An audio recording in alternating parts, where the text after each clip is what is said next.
Students, आज के lecture में हम बात करेंगे trends in physical properties of group 15 elements की। तो सबसे पहले मैं आपको ये बता देती हूँ कि इस लेक्चर में हम लोग physical state and molecular structure, atomic radii, ionisation enthalpy, electronegativity, melting and boiling points and allotropy of group 15 elements को एक एक करके कंप्लीटली डिस्कस करेंगे। तो चलिए फिर स्टार्ट करते हैं हम लोग हमारे लेसन को। सबसे पहले हम बात करते हैं physical state and molecular structure की। देखिए, सबसे पहली चीज जो मैं आपको बताना चाहती हूँ वो ये है कि नाइट्रोजन का फिजिकल स्टेट ऑर्डिनरी टेम्परेचर पर क्या होता है, गैसियस होता है। फास्फोरस की अगर हम लोग बात करें तो फास्फोरस का फिजिकल स्टेट जो होता है ऑर्डिनरी टेम्परेचर पर सॉलिड होता है। ये ऐसा सॉलिड है जिसे कि हम लोग इजिली वेपराइज कर सकते हैं, ठीक है। ये इजिली वेपराइजेबल सॉलिड होता है फास्फोरस। और आर्सेनिक, एंटीमनी और बिस्मथ की अगर हम लोग बात करें तो ऑर्डिनरी टेम्परेचर पर ये सॉलिड फॉर्म में एग्जिस्ट करता है। ये तो इनके फिजिकल स्टेट की बात हो गई। अब यहाँ पे सवाल ये है कि नाइट्रोजन क्यों गैसियस फॉर्म में एग्जिस्ट करता है और इस फैमिली के जो बाकी के एलिमेंट्स हैं वो सॉलिड फॉर्म में क्यों एग्जिस्ट करते हैं, है ना। तो चलिए इसका आंसर जो है वो छुपा है इनके मॉलिक्यूलर स्ट्रक्चर में। तो पहले हम लोग क्या करते हैं, इनके मॉलिक्यूलर स्ट्रक्चर को डिस्कस कर लेते हैं। सबसे पहले बात करते हैं नाइट्रोजन के मॉलिक्यूलर स्ट्रक्चर की। देखिए, अगर हम नाइट्रोजन के मॉलिक्यूलर स्ट्रक्चर की बात करें तो नाइट्रोजन के पास क्या होता है, स्ट्रॉन्ग पी पाई मल्टीपल बॉन्डिंग करने की टेंडेंसी होती है, ठीक है। जबकि ये जो कैपेसिटी है, ये कैपेसिटी इस फैमिली के बाकी के एलिमेंट्स में नहीं है। जैसे जैसे हम लोग टॉप से बॉटम की तरफ आते हैं, ये जो टेंडेंसी है पी पाई बॉन्डिंग करने की जो टेंडेंसी है, ये टेंडेंसी जो होती है वो खत्म होती जाती है। तो अगर हम लोग नाइट्रोजन की बात करें तो नाइट्रोजन में पी पाई बॉन्डिंग करने की टेंडेंसी है, जिसकी वजह से नाइट्रोजन क्या होता है, दो नाइट्रोजन के जो एटम्स होते हैं ये आपस में पी पाई बॉन्डिंग करके ट्रिपल बॉन्ड के थ्रू जुड़े होते हैं, है ना। यानी कि ये जनरली किस फॉर्म में एग्जिस्ट करता है, आपका नाइट्रोजन जो है N2 के फॉर्म में एग्जिस्ट करता है। अगर हम लोग नाइट्रोजन के एलिमेंटल स्टेट की बात करें तो नाइट्रोजन जो होता है अपने एलिमेंटल स्टेट में N2 के फॉर्म में एग्जिस्ट करता है, N2 मॉलिक्यूल के फॉर्म में एग्जिस्ट करता है, ठीक है। चलिए, ये तो नाइट्रोजन के स्ट्रक्चर की बात हो गई। हम बाकी के स्ट्रक्चर भी देख लेते हैं, फिर हम रीजन को डिस्कस करते हैं। अब मैं आपको बाकी का बताती हूँ। इस फैमिली के जो बाकी के एलिमेंट्स है, यानी कि फास्फोरस, आर्सेनिक और एंटीमनी, अगर मैं इसके बारे में आपको बताऊं तो इनमें क्या है, इनमें पी पाई बॉन्डिंग करने की टेंडेंसी नहीं है, वो कैपेसिटी इनमें नहीं है जो कि नाइट्रोजन में है। तो ये सब क्या करते हैं, ये सब अपने ऑक्टेट को पूरा करने के लिए, अपने ऑक्टेट को कंप्लीट करने के लिए ये क्या करते हैं, टेट्राहेड्रल स्ट्रक्चर बनाते हैं। यानी कि जो आपका फास्फोरस होता है वो P4 के फॉर्म में एग्जिस्ट करता है, आर्सेनिक जो होता है वो AS4 के फॉर्म में एग्जिस्ट करता है और एंटीमनी जो होता है आपका SB4 के फॉर्म में एग्जिस्ट करता है। मैं आपको क्या करती हूँ कि फास्फोरस के टेट्राहेड्रल स्ट्रक्चर को बना के दिखाती हूँ कि जो फास्फोरस होता है, जैसे फास्फोरस का दिखा देती हूँ, बाकी सब भी इसी तरह से टेट्राहेड्रल फॉर्म में एग्जिस्ट करते हैं। तो ये जो आपके बाकी के जो एलिमेंट्स है, फास्फोरस, आर्सेनिक और एंटीमनी, ये क्या करते हैं, ये सब टेट्राहेड्रल स्ट्रक्चर के फॉर्म में एग्जिस्ट करते हैं। इनका स्ट्रक्चर इस तरह से होता है, ठीक है। नाइट्रोजन जो है वो आपका क्या है, डाइएटॉमिक है, N2 के फॉर्म में एग्जिस्ट करता है। जबकि इस फैमिली के जो बाकी के ये 3 एलिमेंट्स हैं, ये किस फॉर्म में एग्जिस्ट करते हैं, टेट्राहेड्रल मॉलिक्यूल के फॉर्म में एग्जिस्ट करते हैं। इतना क्लियर हुआ। अब आगे की बात समझिए। अगर हम बिस्मथ की बात करें तो बिस्मथ क्या होता है, बिस्मथ जो होता है इसमें ट्रू मेटालिक बॉन्डिंग होती है। ये अपना क्या होता है कि प्योर मेटल के फॉर्म में एग्जिस्ट करता है और ये मेटल होता है, ये बात मैं आपको पहले भी बता चुकी हूँ, है ना, फर्स्ट लेक्चर में भी बता चुकी हूँ। अगर हम बिस्मथ के बारे में बात करें तो बिस्मथ क्या है, मेटल है, तो ये जनरली अपना इस तरह से एग्जिस्ट करेगा, है ना। आपके बिस्मथ क्या है, बिस्मथ आपके रहेंगे ऐसे, बिस्मथ के आयंस आपके क्या रहेंगे ऐसे, इलेक्ट्रॉन्स के कर्नल्स में क्या हो गए, इनके आयंस जो होते हैं वो डूबे होते हैं। ये तो चलिए मेटालिक बॉन्डिंग की बात हो गई, है ना।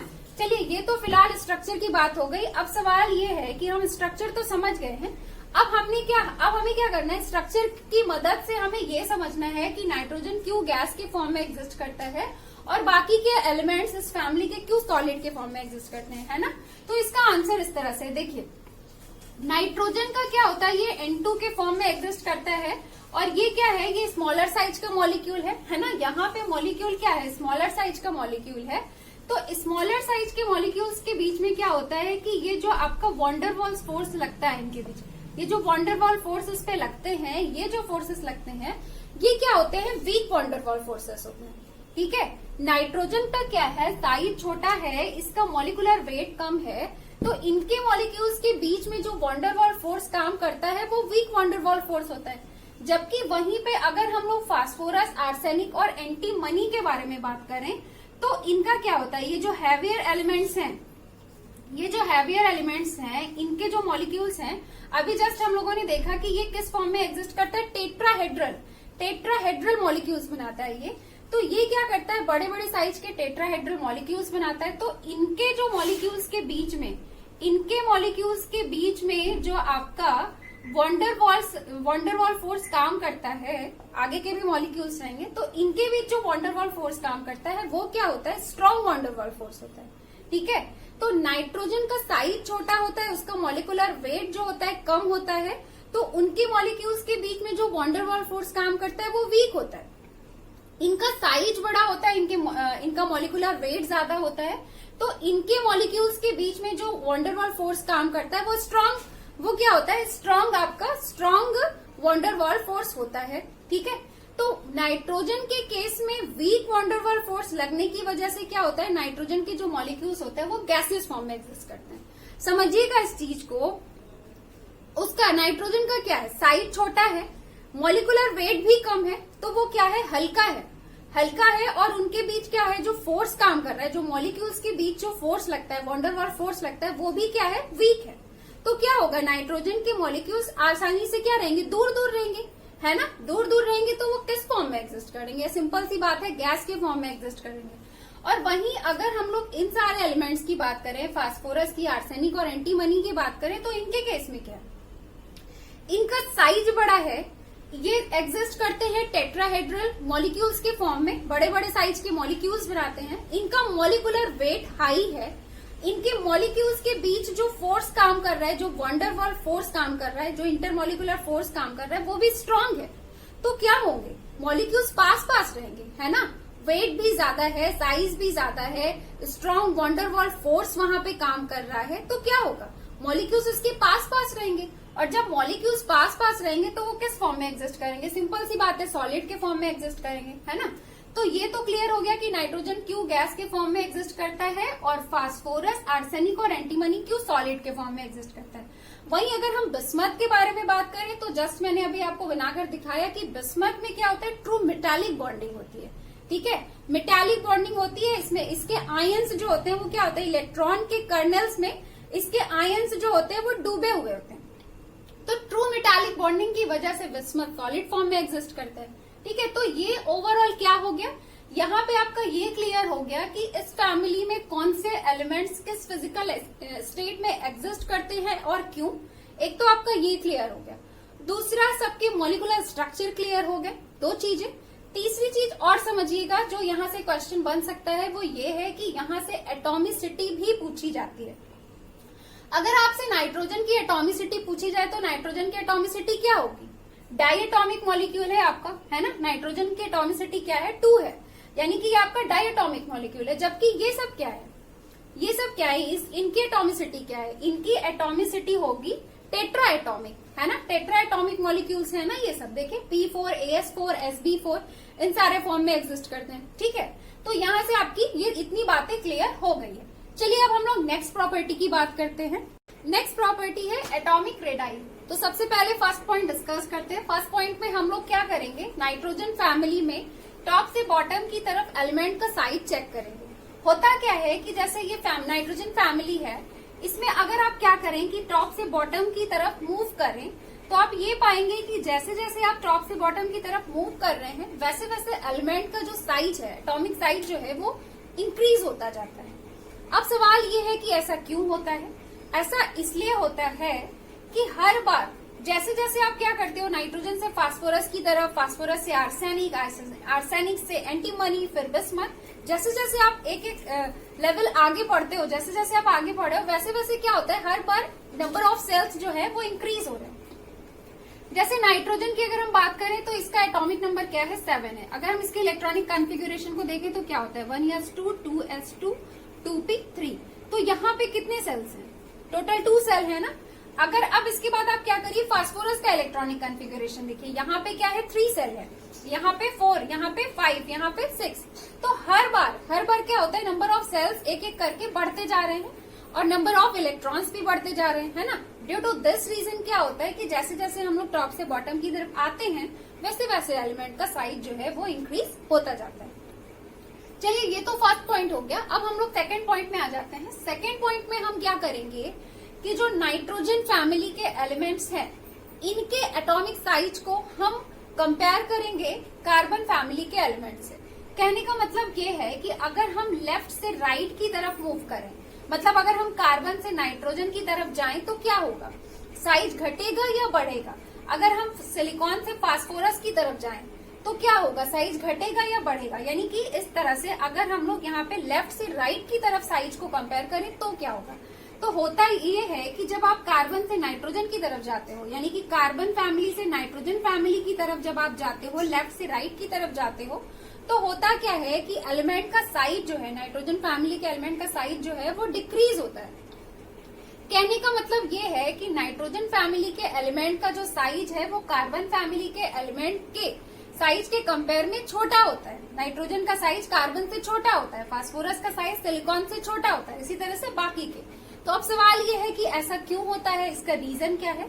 तो इसका रीजन है effective nuclear charge. Effective nuclear charge, जैसे आप देखिए कार्बन का क्या है, कार्बन का एटॉमिक नंबर क्या है 6 है, नाइट्रोजन का क्या है 7 है। तो नाइट्रोजन के पास नंबर ऑफ प्रोटॉन कितने हैं 7 है, कार्बन के पास नंबर ऑफ प्रोटॉन कितना है 6 है। तो नाइट्रोजन के न्यूक्लियस में नंबर ऑफ प्रोटॉन ज्यादा है ना। जब इसके पास नंबर ऑफ प्रोटॉन ज्यादा है तो न्यूक्लियस का इफेक्टिव न्यूक्लियर चार्ज भी तो ज्यादा होगा, है ना। न्यूक्लियस में, जो आपके न्यूक्लियस में क्या होता है, जो प्रोटॉन मौजूद होता है, ये जो आपके क्या होता है, सेल के अंदर सबसेल, सबसेल के अंदर ऑर्बिटल के अंदर जो इलेक्ट्रॉन होते हैं, इनको क्या करता है, ये अंदर की तरफ अट्रैक्ट करता है ना। ये क्या करता है, इस इलेक्ट्रॉन को अंदर की तरफ अट्रैक्ट करता है। कौन अट्रैक्ट करता है, न्यूक्लियस में मौजूद प्रोटॉन अट्रैक्ट करता है। तो अगर जिस भी एलिमेंट में क्या होगा, नंबर ऑफ प्रोटॉन हाई होगा, उसका इफेक्टिव न्यूक्लियर चार्ज हाई होगा ना, उसको इलेक्ट्रॉन को अपनी तरफ अट्रैक्ट करने की क्षमता ज्यादा होगी, है ना। तो अगर हम कार्बन और नाइट्रोजन को आपस में कंपेयर करें तो हमें पता है कि नाइट्रोजन में नंबर ऑफ प्रोटॉन 7 है, जबकि कार्बन में कितना है 6 है। नाइट्रोजन में नंबर ऑफ प्रोटॉन ज्यादा है, नंबर ऑफ प्रोटॉन ज्यादा है, तो इसको क्या है, इसमें मतलब इसके न्यूक्लियस, जो इसका न्यूक्लियस है वो ज्यादा इफेक्टिव है ना। न्यूक्लियस का इफेक्टिव न्यूक्लियर चार्ज ज्यादा है ना। ये क्या करेगा, इलेक्ट्रॉन को ज्यादा अपनी तरफ अंदर खींचेगा। जब इलेक्ट्रॉन को ये अंदर की तरफ खींचेगा तो साइज क्या होगा, साइज जो है वो घट जाएगा, साइज क्या है, डिक्रीज कर जाएगा, है ना। तो यही कारण है कि अगर हम कार्बन और नाइट्रोजन के एटॉमिक साइज को आपस में कंपेयर करें तो नाइट्रोजन का साइज जो है वो छोटा होता है। क्यों, क्योंकि नाइट्रोजन का इफेक्टिव न्यूक्लियर चार्ज ज्यादा है। तो हम ये कह सकते हैं कि जब हम लेफ्ट से राइट की तरफ जाते हैं, फ्रॉम ग्रुप 14 टू ग्रुप 15, तो हम ये पाते हैं कि एलिमेंट का साइज जो है वो डिक्रीज कर रहा है। ठीक है, तो ये तो बात हो गई एटॉमिक रेडाई की। अब हम लोग बात करते हैं नेक्स्ट प्रॉपर्टी की। नेक्स्ट प्रॉपर्टी है आयोनाइजेशन एंथैल्पी। तो इसमें हम लोग पहला पॉइंट डिस्कस करते हैं। देखिए फर्स्ट पॉइंट ये है कि जो नाइट्रोजन फैमिली के एलिमेंट्स हैं, अगर हम लोग क्या करें कि नाइट्रोजन फैमिली में टॉप से बॉटम की तरफ मूव करें, फ्रॉम नाइट्रोजन टू बिस्मथ, तो हम ये देखते हैं कि जैसे जैसे हम लोग टॉप से बॉटम की तरफ आते हैं वैसे वैसे एलिमेंट की जो आयोनाइजेशन एनर्जी है वो घटती जाती है। अब सवाल ये है कि आयोनाइजेशन एनर्जी टॉप से बॉटम आने पर घटती क्यों है, इसका रीजन क्या है। तो इसका रीजन आप समझते हैं। देखिए इसका रीजन इस तरह से है कि जैसे जैसे हम लोग टॉप से बॉटम की तरफ आते हैं वैसे वैसे हमें पता है कि एलिमेंट का जो साइज है वो इंक्रीज होता जाता है ना। और जैसे जैसे एलिमेंट का साइज इंक्रीज होता जाता है वैसे वैसे क्या होता है कि इफेक्टिव न्यूक्लियर चार्ज जो है वो घटता जाता है, इफेक्टिव न्यूक्लियर चार्ज कम होता जाता है। और जब इफेक्टिव न्यूक्लियर चार्ज एलिमेंट का कम हो जाता है तो वहां से इलेक्ट्रॉन निकालना इजी होता है। वहां से इलेक्ट्रॉन निकालने के लिए हमें क्या करना पड़ता है, कम एनर्जी प्रोवाइड करना पड़ता है, लेस एनर्जी प्रोवाइड करना पड़ता है। यही रीजन है कि जैसे जैसे हम लोग टॉप से बॉटम की तरफ आते हैं वैसे वैसे आयोनाइजेशन एनर्जी जो है वो घटती जाती है। इस बात को मैं आपको इस डायग्राम की मदद से बताती हूँ। देखिए मान लीजिए आपके पास क्या है कि एक ऐसा एलिमेंट है जिसका कि एटम का साइज क्या है, छोटा है। ठीक है, मतलब छोटा होने का मतलब जिसमें नंबर ऑफ सेल्स कम है ना। और दूसरी तरफ आपके पास एक ऐसा एलिमेंट है जिसके कि एटम का साइज क्या है, बड़ा है, जिसमें नंबर ऑफ सेल्स ज्यादा है। अब देखिएगा दोनों को देखिएगा, यहाँ पे क्या है, यहाँ पे ये न्यूक्लियस के एकदम पास में है। मतलब जिस एलिमेंट का साइज छोटा है उसमें आउटर मोस्ट इलेक्ट्रॉन जो है वो न्यूक्लियस के क्या है, काफी पास है। और जिस एलिमेंट के एटम का साइज क्या है, बड़ा है, उसका आउटर मोस्ट इलेक्ट्रॉन क्या है, न्यूक्लियस से काफी दूरी पर है ना। अब देखिए यहाँ पे क्या है, यहाँ पे जो आउटर मोस्ट इलेक्ट्रॉन है, चूंकि ये न्यूक्लियस के काफी पास है, तो न्यूक्लियस पे क्या है, न्यूक्लियस के अंदर प्रोटॉन है, प्रोटॉन पे क्या होता है, पॉजिटिव चार्ज होता है। इलेक्ट्रॉन पे क्या होता है, नेगेटिव चार्ज होता है ना। तो ये प्रोटॉन क्या करता है, इलेक्ट्रॉन को अपनी तरफ, अंदर की तरफ अट्रैक्ट करता है, खींचता है ना। इसे ही हम लोग बोलते हैं इफेक्टिव न्यूक्लियर चार्ज, है ना। तो चूंकि क्या होता है कि जिस एटम का साइज छोटा है उसमें क्या है, इलेक्ट्रॉन न्यूक्लियस के काफी पास है, तो उसके केस में क्या होगा, इफेक्टिव न्यूक्लियर चार्ज काफी हाई होगा। ये इलेक्ट्रॉन काफी भीतर की तरफ बाउंड है, इससे काफी मतलब भीतर की तरफ इसका खिंचाव ज्यादा है, इफेक्टिव न्यूक्लियर चार्ज यहाँ पे ज्यादा है। तो अगर आप यहाँ से इलेक्ट्रॉन रिमूव करना चाहते हो, आप इस एटम को आयोनाइज करना चाहते हो, आप यहाँ पे एनर्जी प्रोवाइड करते हो फॉर द आयोनाइजेशन, मतलब इस इलेक्ट्रॉन का रिमूवल करना चाहते हो, तो आपको क्या करना पड़ेगा, बहुत ज्यादा एनर्जी देनी पड़ेगी, है ना। आयोनाइजेशन एनर्जी बहुत हाई होगी।